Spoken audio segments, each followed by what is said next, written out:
Here, Will Carling leads on the England side with their tremendous record of having scored 11 tries to 2 in the championship so far in the 3 matches.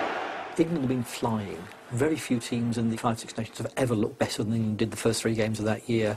They hammered Wales. They beat Wales 34-6. They won 26-7 in Paris. They beat Ireland very comfortably. They looked absolutely superb. It was sort of all singing, all dancing rugby. They were scoring superb tries. They were completely dominant up front. They looked absolutely unstoppable. And some great cheering and some good-natured going as well as England take the field. Scots have won 3 games as well, but they've got there by a very different route. It's been much tougher for them. They've generally been comparatively narrow victories. They've really had to fight, but they're a very tough, well-organised, intelligent side. We had sat out the middle weekend when England were playing, and England then won their 3rd game out of 3, and they had a whole month to wait for their Grand Slam. And then the whole season ultimately came down to this one match. And I have to say, looking in, and as soon as we beat Wales and we had this game to look forward to, we just decided that we were not going to speak to the press. This was a conscious decision amongst all the players and the team management.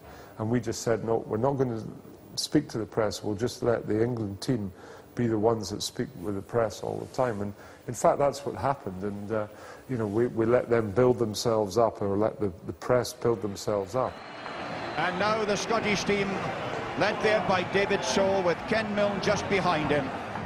Also, you'll remember or recall that David Sow, the captain, led the team out, and we marched out onto the field. It was very slow, it was very deliberate, and you speak to some of the England players that played that day, and they thought, oh my goodness, what the heck's happening now? And they suddenly sensed that we had gained a psychological advantage even before the match had started, which for me was fantastic.